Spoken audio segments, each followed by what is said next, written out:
Instead of making a 2025 New Year's resolution, consider this instead. Consider getting rid of stuff.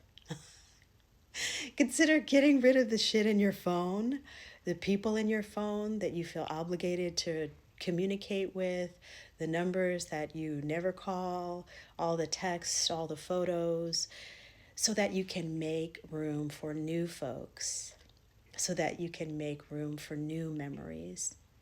Consider doing a deep cleaning of your space where you pull everything back and you go with a toothbrush and you look at all the old crap there and remove it. And getting rid of old clothes and getting rid of old stuff that you don't use and that you don't need so that you can make room for the new that wants to come in. Don't leave things unsaid. If there is someone that you have an issue with, consider writing a letter and getting it all out. Even if you never send the letter, even if the person has made their transition, consider not holding on to the residue of past trauma. If you can speak to the person, if they're open to hearing from you, fantastic, even better.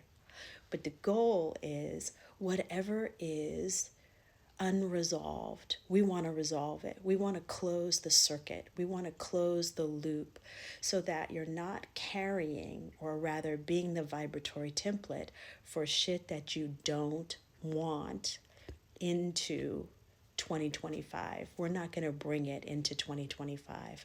We're going to find a way to resolve it so that we don't need to keep reliving it over and over and over again.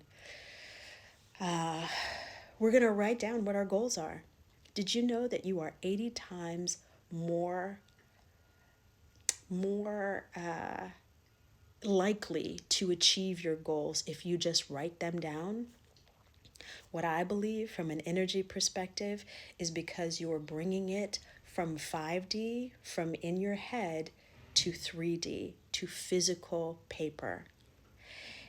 It's also pretty nifty so that you can look at, okay, by February of 2025, I want to have saved $500. By March of 2025, I want to have started some sort of workout routine.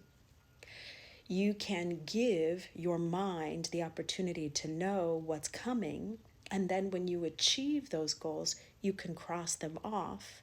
So you have a sense of accomplishment or achievement, which feels insanely good. So you're teaching your body to become addicted to the achievement instead of huge goals like I'm going to lose 50 pounds this year. But you're teaching yourself that you can break off and have tiny bites of something. You don't need to eat the whole meal right now, but you can do it in increments. And so it's all totally doable, but you're teaching your body and your mind that we're moving into a new energy frequency where we set ourselves up for success. Consider spending more time in pause. What do I mean by that? If you are a reactionary person, it's not going to feel good for you to just stop and assess a situation before you react to it. The more you can respond to your life, the more you are changing your energy field. The more you are changing your energy field, the more you are changing what is possible to come to you. Why? Because you're telling the universe that you're taking responsibility, which is the ability to respond to whatever's going on in your world. That you don't need to come from the past to react to everything, but rather that you're taking a moment to pause, so that you can respond to life as the person you want to be. And believe it or not, that has ripple effects in the universe because it's changing your consciousness. And once your consciousness begins to shift, what the universe starts to send to you begins to shift.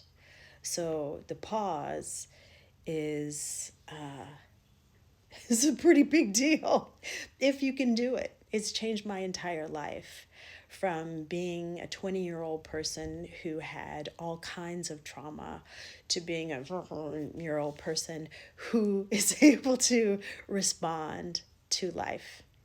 So happy 2025. I think we got this if we set ourselves up for success.